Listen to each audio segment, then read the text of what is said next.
हरिओम.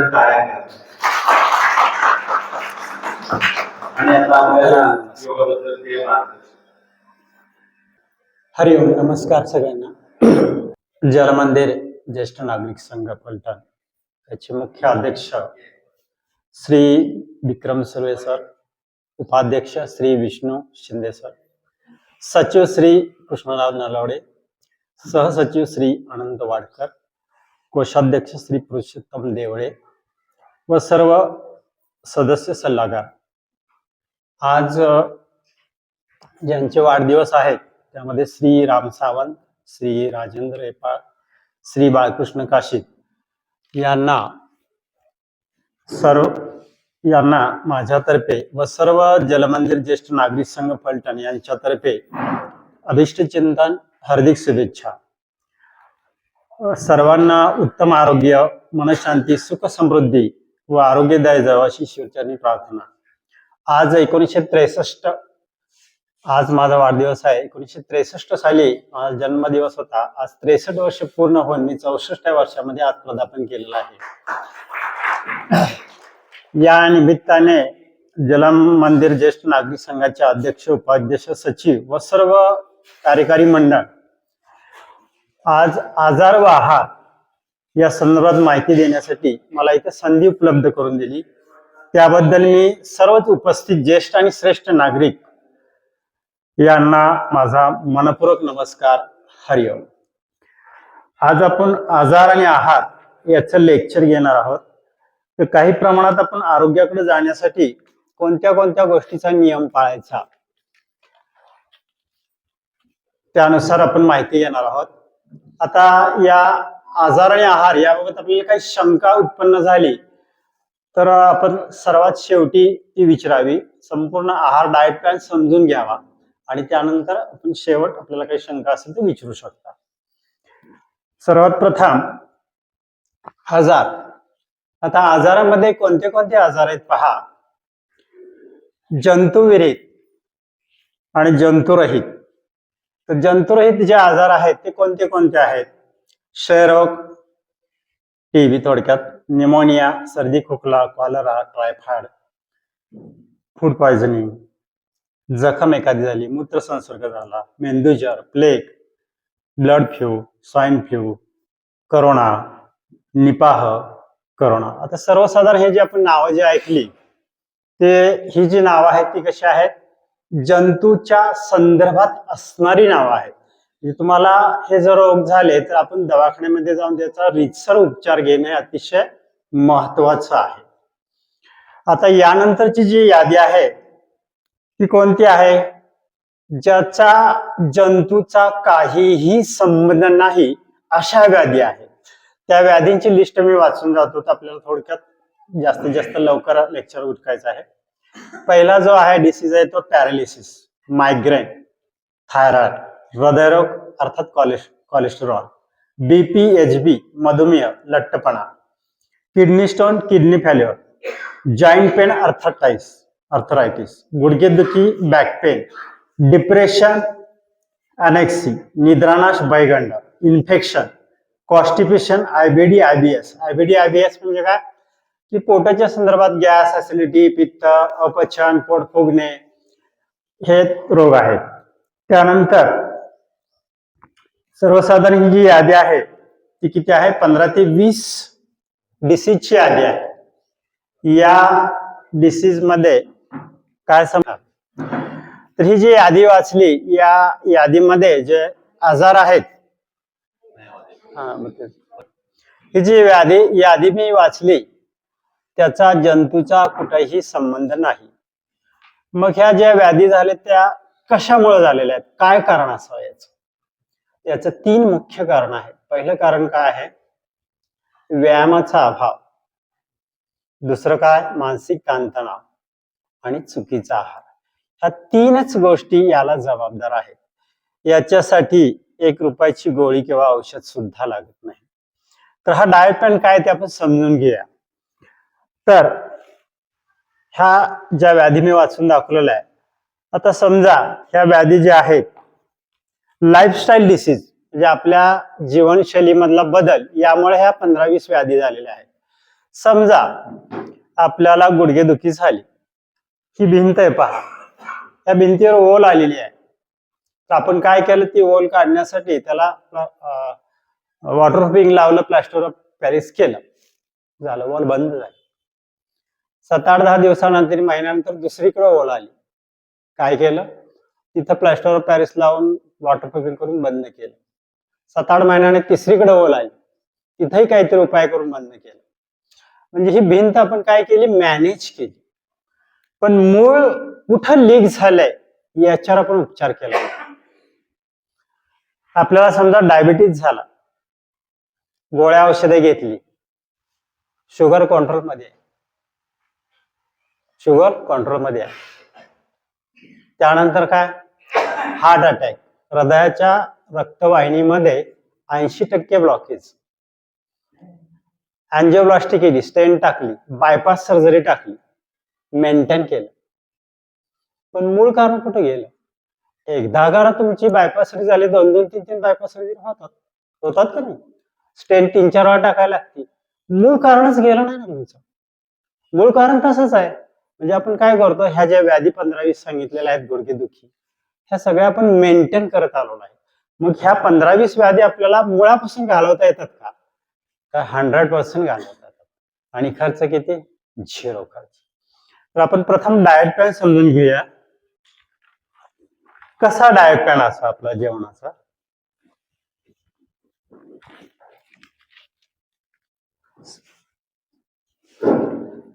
संध्याकाळी 8 पासून सुरुवात करूया आपण. 8 वाजता आपण रात्री जेवू. त्यानंतर सकाळी उठल्यानंतर 6 वाजता, हे 6चं टायमिंग मी टेंटेटिव्हली दिलेलं आहे, 6:15. या सुरुवातीला आपण पेय पान घ्यायचं आहे. काय घ्यायचंय? पेय पान घ्यायचं आहे.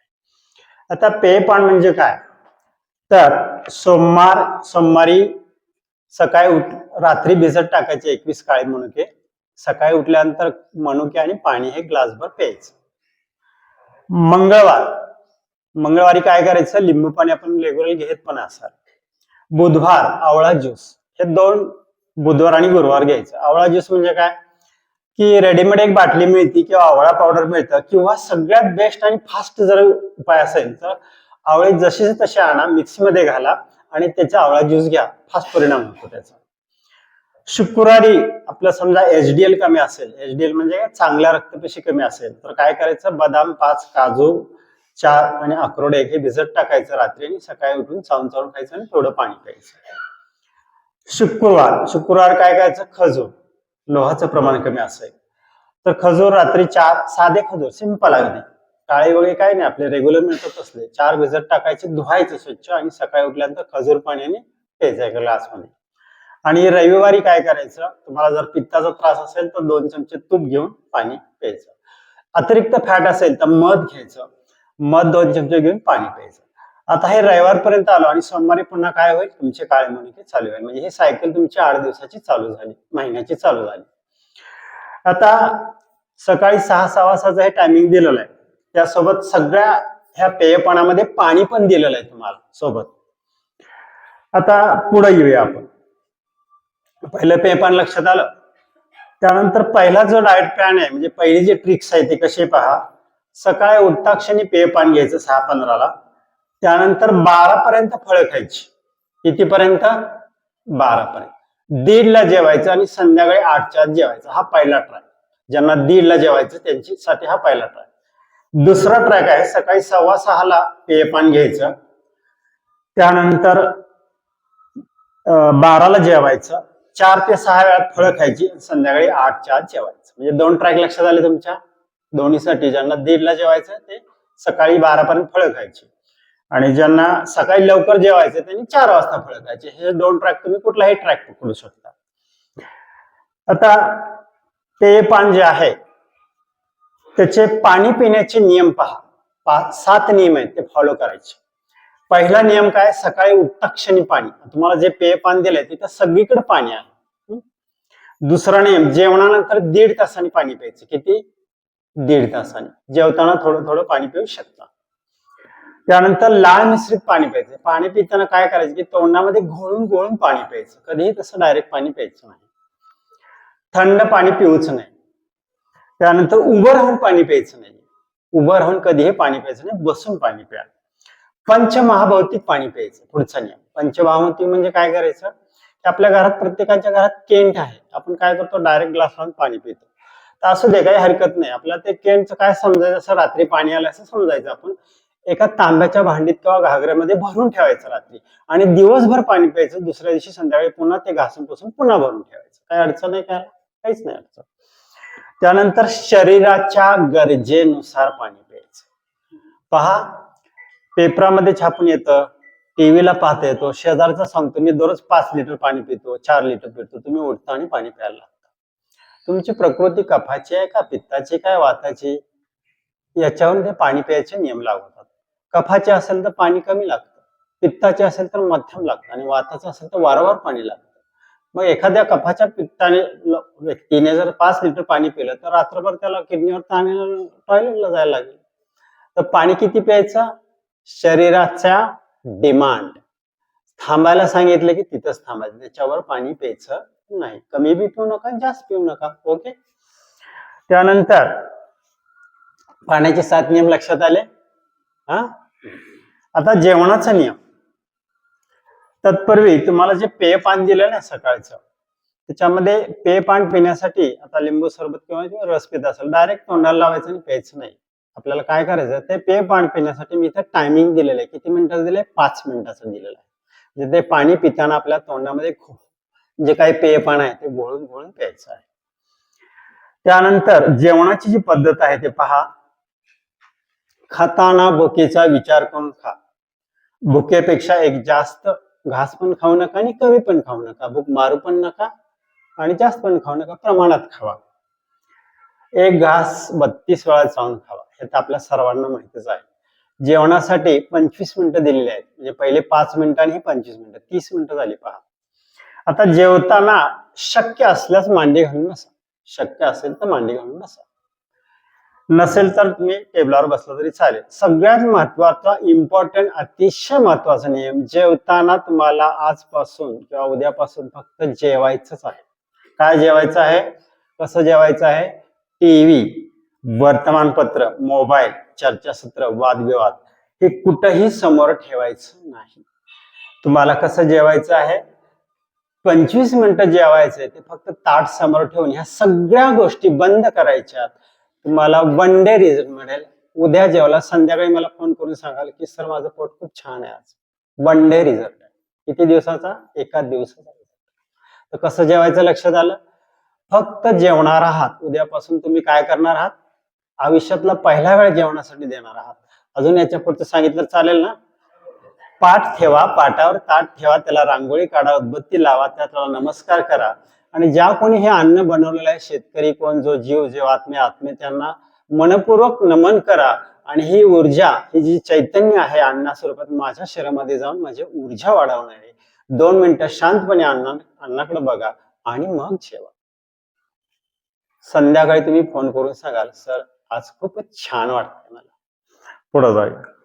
जेवणाचा नियम लक्षात आला. जेवणामध्ये अति तेलकट नको, तिखट नको, गोड पदार्थ टाळावे. जास्त पण तेल वापरू नका, कमी पण वापरा, मध्यम वापरा. तिखट मीडियम वापरा, गोड पदार्थ टाळावे. मिठाचा वापर करताना खडे मिठाचा वापर करा, खडे मीठ.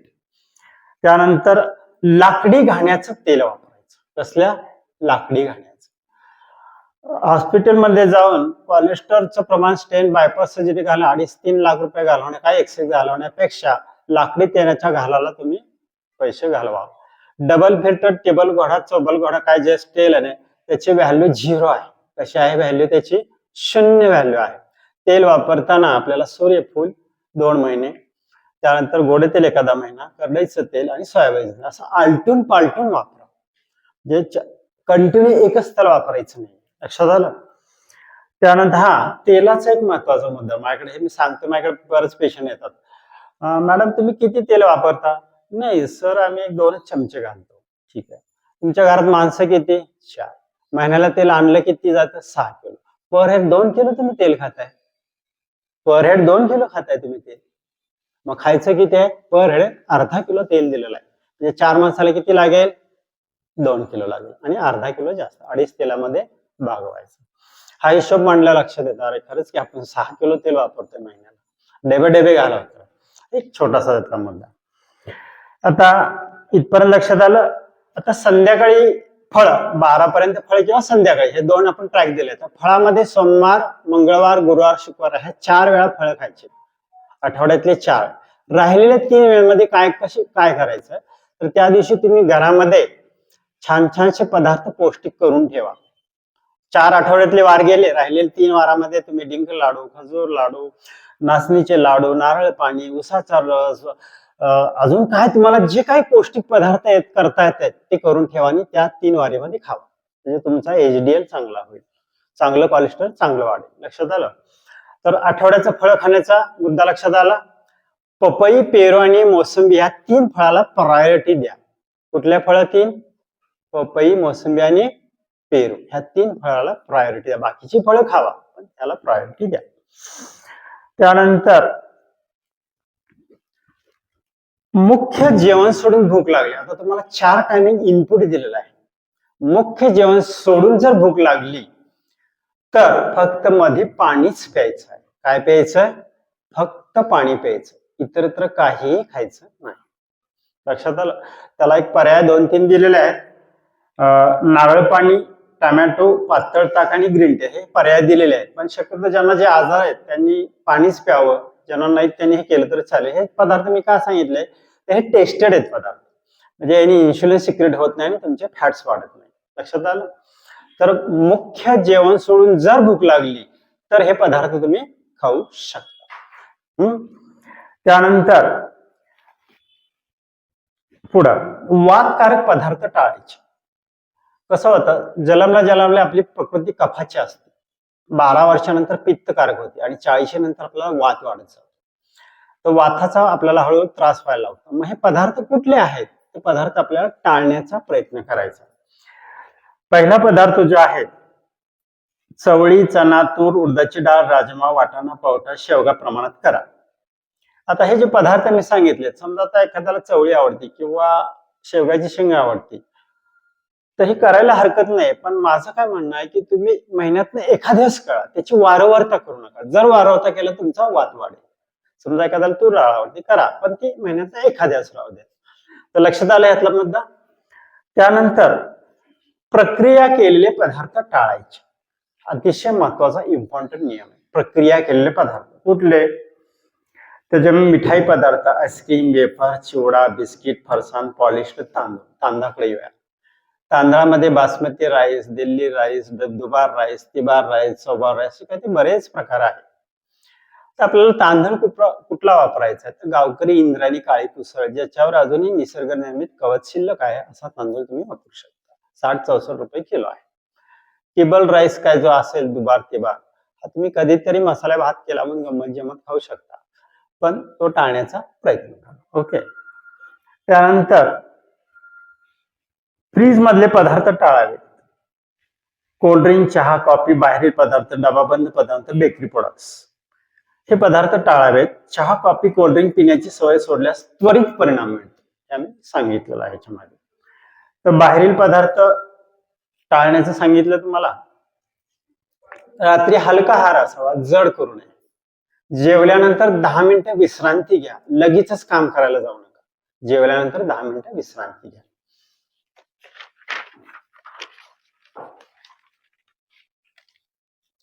दोन्ही जेवणामध्ये गाईच्या तुपाचा वापर करायचा. तुम्ही भातावर घ्या, कसंही घ्या, पण दोन्ही जेवणात हलका फुलका गाईचा.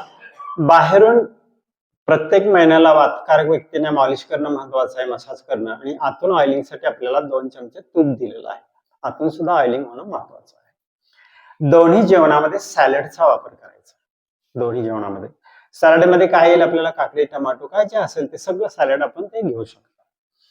दोन्ही जेवणामध्ये शक्य असल्यास मठ्ठाचा वापर करा, शक्य असेल तर, अगदी काही आवश्यकता नाही. आता 1 तास जेवायला आणि 1 तास व्यायामाला दिलेला आहे. 1 तास जेवायला आणि 1 तास व्यायाम दिलेला आहे. कसा दिलेला आहे पहा. सकाळी पेयपान 5 मिनिटाचं, 25 मिनिटाचं जेवण, फलाहार 5 मिनिटाचं आणि रात्रीचं 25 मिनिटाचं जेवण. 1 तास आपला जेवायला गेला. 1 तास व्यायाम. आता व्यायामामध्ये 2 गोष्टी महत्वाच्या. एक तुम्ही योगा करा किंवा फिरायला जावा, सोपं काम. 45 मिनिटं फिरा. आता खूप लोक म्हणतात आम्हाला वेळ नाहीये.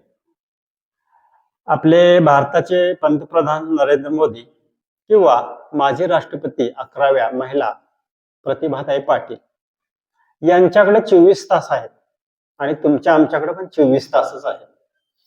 आता हे कॅल्क्युलेशन कसं केलंय पहा. 1 तास व्यायाम, 1 तास जेवायला, किती राहिले? 22 तास राहिले आहे की नाही? किती राहिले? 24 मधले 2 गेले ना, 22. 8 तास झोपेला, किती झाले? 14 तास राहिले आहे की नाही? 14 तासामध्ये 3 तास कपडे लत्ते आवडणे, काम करणे, बरोबर आहे. 1 तास आपल्या फॅमिलीमध्ये घालवा, रिलेशनशिप मध्ये घालवा, आणि राहिले 8 ते 10 तास तुम्ही काम करू शकता. काय आहे त्यात अडचण? 8 ते 10 तास कंटिन्यू काम करू शकता. पण जेव्हा तुम्ही 1 तास जेवायला द्याल आणि 1 तास व्यायामाला द्याल त्यावेळी. लक्षात आलंय कॅल्क्युलेशन? लक्षात आलं? डाएट प्लॅन पुढे जाऊया. कडधान्याचा वापर टेंटेटिव्हली 20% दिलाय.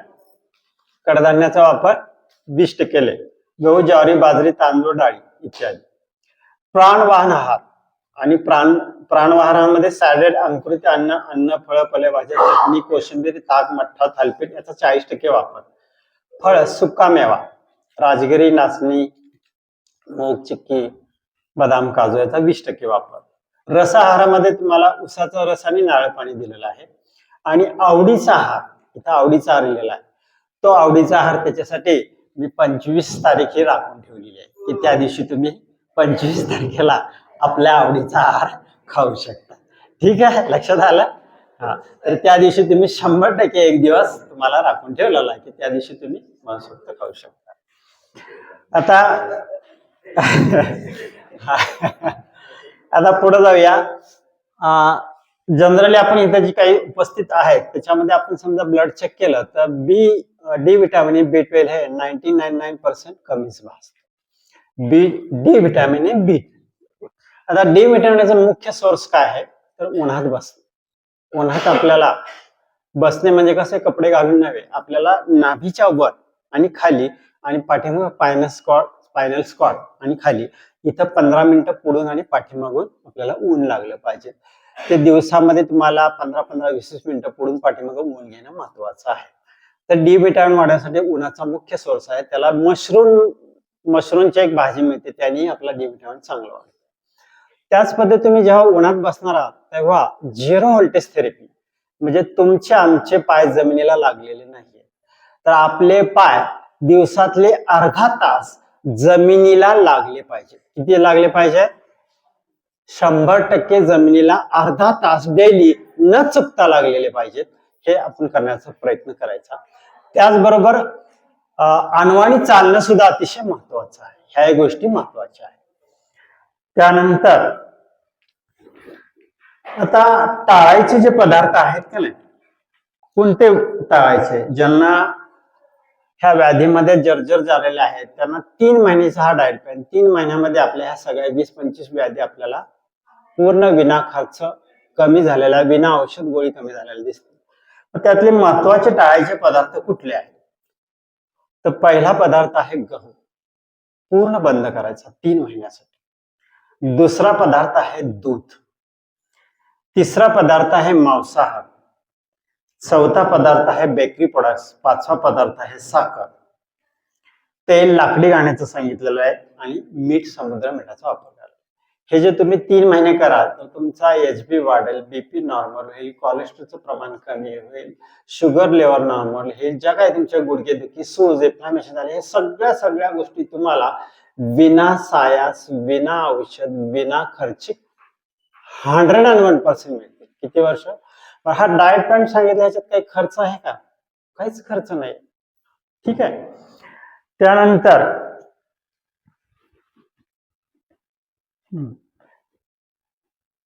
Eating timing is medicine. तुमचं जे टायमिंग आहे ते मेडिसिन आहे, औषध आहे. कसं औषध आहे पहा. संध्याकाळी 8 वाजता तुम्ही जेवला का नाही? 8 आणि 6 14, 3 तास वर गेले, 3 तास खाली गेले, 6 तासात आपण मोकळे झालो. रात्रीचे 2 वाजले. रात्री 2 ते सकाळी 6 यामध्ये तुमच्या पोटात काहीच नसतं, बरोबर आहे? ओके, काही खाता कुठून? चहा पाणी दूध काहीच नाही. मग हा तुमचा क्वालिटी रिक्वायर्ड काम आहे. कसा आहे? क्वालिटी रिक्वायर्ड काम. सकाळी 6ला उठल्यानंतर तुमच्या पेशींना चांगलं पौष्टिक अन्न हवं आहे आणि त्याच वेळी उठून तुम्ही चहा पिता आणि त्यांची भूक मारता. मग काय पौष्टिक अन्न दिलंय? पेय पान दिलेलं आहे. पेय पान सर्वसाधारण 1.5 तासात 2 तासात पचल्यानंतर तुम्हाला 12चं जेवण दिलेलं आहे. कितीचं जेवण झालं? 6 वाजता, 4-5 वाजता, 6 3 तास वर गेले, 3 तास इथे गेले.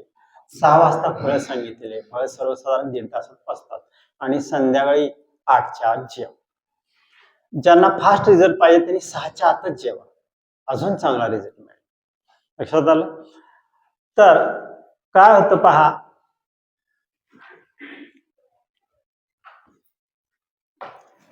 अन्नामध्ये एक शब्द मी वापरला, प्राणवान आणि प्राणहीन आहार.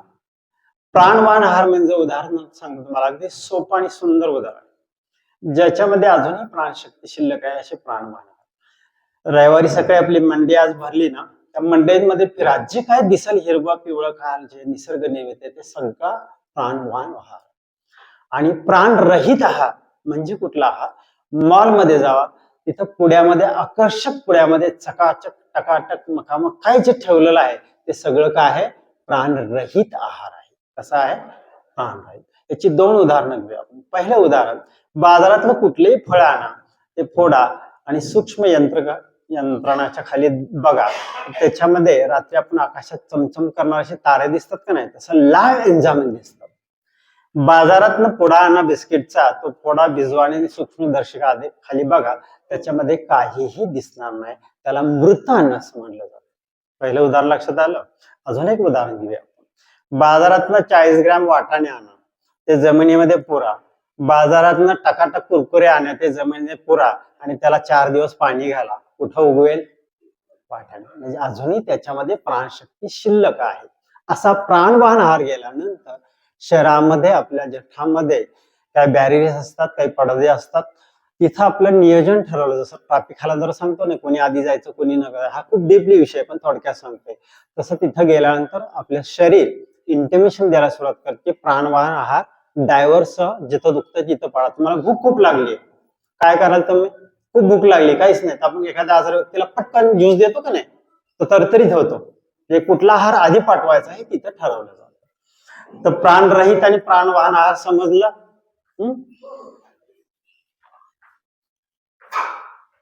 हा, सर्केडियन नियम पहा. सर्केडियन नियम म्हणजे काय?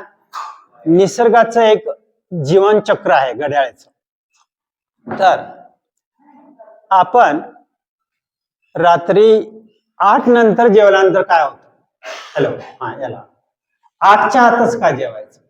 तर सकाळी 8 आणि संध्याकाळी 8 यामध्येच तुमचा पॅनक्रियास काय करतो? आपलं इन्शुलिन सोडतो.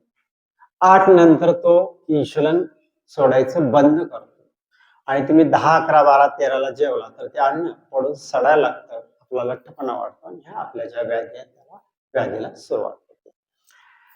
तर सकाळी प्रत्येक ग्रंथीच्या स्त्रवण्याचं कार्य ज्या त्यावेळी चालू असतं. अजून एक लक्षात आलं, लाईट इज मेडिसिन.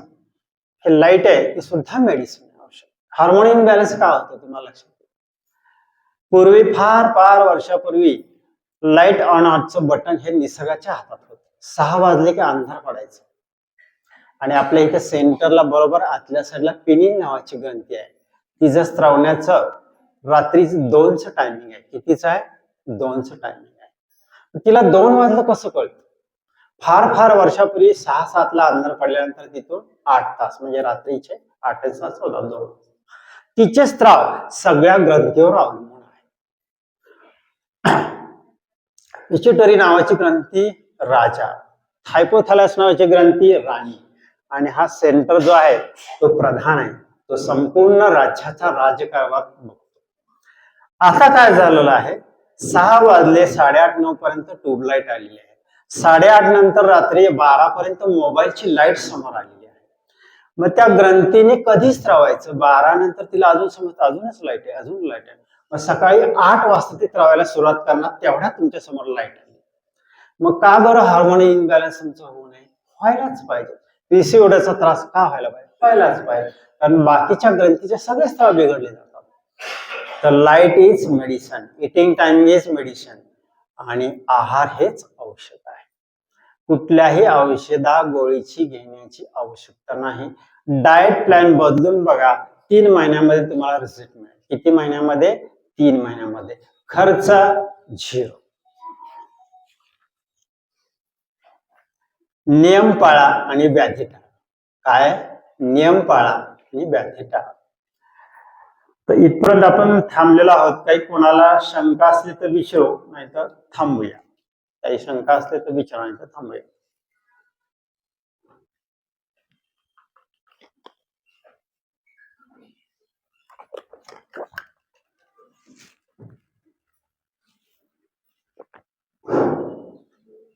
काही शंका आहे तर विचारा. 7ला 10 कमी आहे. 5 मिनिटं शंका विचारून थांबून चालेल. हा, काही शंका असतील तर एक 5 ते 10 मिनिटं विचारा, नाही तर थांबूया.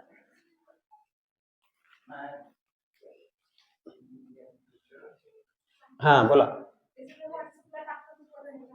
हा, हे जे लेक्चर आहे ते रेकॉर्ड झाले, रेजिस्टर आपल्या जलमंदिरावर टाकणार आहे.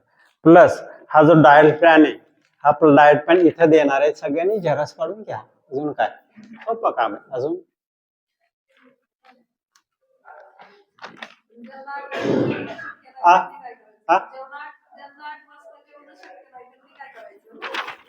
जेवायलाच पाहिजे.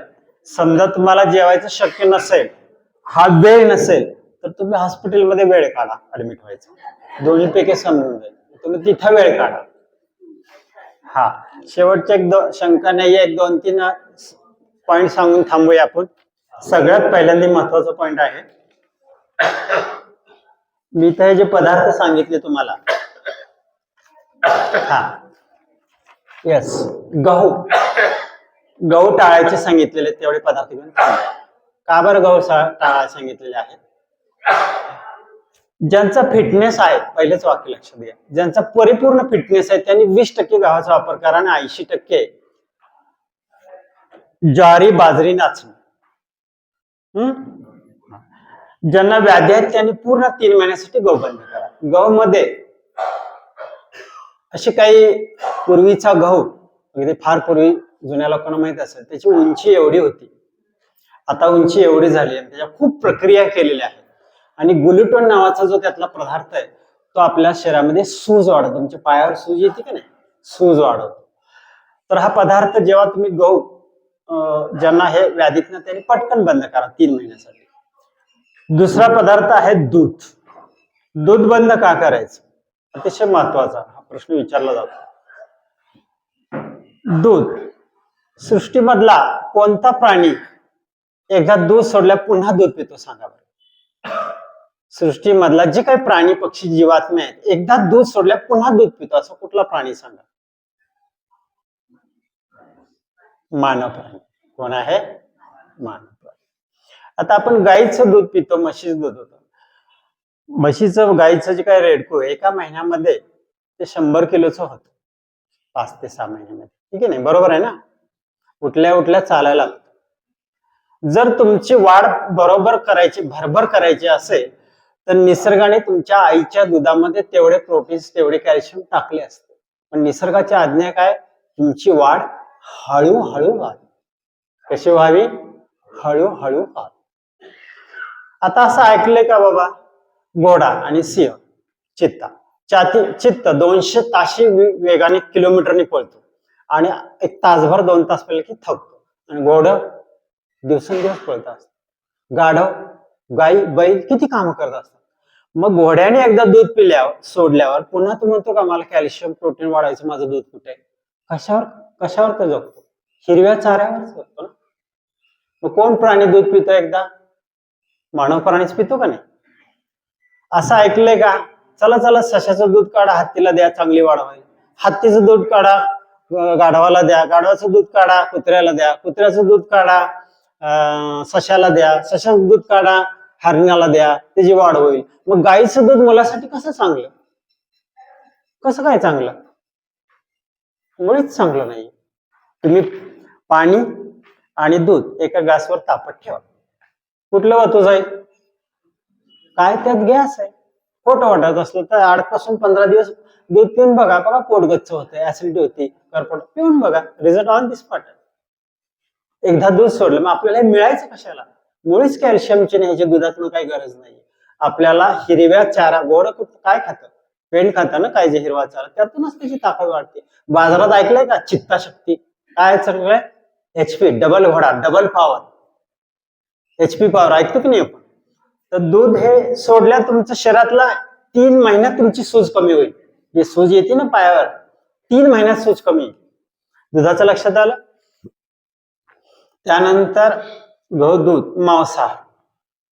मांसाहार सुद्धा आपली रचना आहे ती मांसाहारासाठी आहे. रचना, शरीराची जी रचना आहे ती मांसाहारासाठी आहे. तर याच्याबद्दल जास्त बोललेलं चांगलं. हा, मांसाहारामध्ये आपली रक्ताची रासायनिक स्थिती अल्कलाईन आहे, ऍसिडिक नाहीये. जेव्हा तुम्ही मांसाहार करता त्या मांसाहारामध्ये ग्लुकोज हा घटक नसतो. ग्लुकोज हा घटक नसतो, त्यात प्रथिने आणि फॅट्स असतात. आपण म्हणतो ना, काय वाढायचं, मांसाहार कर की अंडी खा, म्हणजे फॅट्स वाढले जातात. आणि जेव्हा आपली शरीराची ग्लुकोज, प्रथम फॅट्स आणि प्रोटीन, ह्या 3 गोष्टी आपली शरीरात चाललेलं असतं. मग सगळ्यात पहिलं ते काय खर्च करतं? ग्लुकोज खर्च करतं आणि तुमची शरीर प्रक्रिया अल्कलाईन ठेवण्याचा प्रयत्न करतं. काय करतं? प्रयत्न करतं. वारंवार तुम्ही जेव्हा मांसाहार करता शरीर ऍसिडिक तर नायलास्थाने होतं आणि तुमचे फॅट्स वाढतात आणि ते फॅट तुमच्या हृदयाच्या रक्तवाहिनीमध्ये जाऊन बसतात आणि तुम्हाला कोलेस्ट्रॉल त्रास होतो. तर आपली शरीराची रचना कशी आहे? नख बघा, दात बघा, हे खूप डीपली काही सांगत नाहीये, पण आपल्या लक्षात येईल आतड्याची जी वाढ, तोंडापासून आपल्या शौचापर्यंत जी वाढ आहे त्या लांबीमध्ये सुद्धा फरक आहे. त्यांची लांबी वेगळी, आपली लांबी वेगळी, म्हणजे निसर्गाने हे केलेलं आहे. ठीक आहे. तर मांसाहारी वर्ज्य करू शकता. त्यानंतर झालं बेकरी प्रोडक्ट्स. योगशास्त्रात ह्याला बेकार प्रोडक्ट्स असं म्हणतात. काय म्हणतात? बेकार प्रोडक्ट्स, की ज्याने आपल्या आतड्यामध्ये, लहान मोठ्या आतड्यामध्ये चिकटलं जातं. ते आपल्या लहान आणि मोठ्या आतड्यामध्ये गुड बॅक्टेरिया, मला वाटतं माहित असेल सगळ्यांना, बॅड बॅक्टेरिया, गुड बॅक्टेरियाची संख्या असते. हे गुड बॅक्टेरिया आता हल्ली कमी झालेले आहेत आणि बॅड बॅक्टेरियाची संख्या वाढलेली आहे. तर बॅड बॅक्टेरियाचं मुख्य अन्न काय आहे? हे तंतुविरहित अन्न. आणि गुड बॅक्टेरियाचं काय अन्न आहे? तंतुनिर्मित, म्हणजे फायबर अन्न. तेव्हा त्यांची संख्या वाढते आणि तेव्हा तुमच्या शरीराची रचना, फिटनेस चांगला राहते. तर बेकरी प्रोडक्ट्स लक्षात आलं. साखर. साखरेच्या ऐवजी तुम्हाला, हे मशीन मेडच पदार्थ आहे ना, निसर्ग निर्मित नाहीये, ते गुळ, काकवी, खजूर वापरू शकता. गुळ, काकवी आणि खजूर साखरेच्या ऐवजी. साखर हे काय? मशीन मेड पदार्थ. मशीन मेड पदार्थ वर्ज्य करायचा आहे. तर या पद्धतीने हे 5 पदार्थ कुठले वर्ज्य करायचे सांगितलेले आहेत. आपल्याला ह्या व्याधीतून मुक्त व्हायचं असेल आपण सर्वांसाठी, तर आपण हा डाएट प्लॅन 3 महिने पाळा आणि आपल्याला रिझल्ट 100% मिळेल. प्रथमतः पुन्हा एकदा मी सर्वांचे आभार मानतो, मला इथं बोलण्याची संधी प्राप्त करून दिली. ज्येष्ठ श्रेष्ठ नागरिकांनी हे शांत चित्ताने ऐकून घेतलं. काही चुकलं असेल वगैरे तर माफ करा. आणि अध्यक्ष, उपाध्यक्ष, सचिव या सगळ्यांना मी त्यांचे आभार मानतो की त्यांनी मला इथं बोलण्याची संधी दिली. हरिओम, नमस्कार.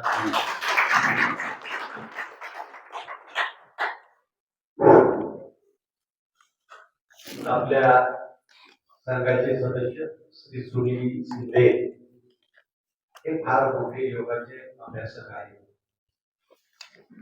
सर्व ठिकाणी त्यांचा सत्कार झालेला आहे. त्यांना गोल्ड मेडल सुद्धा मिळालेला आहे.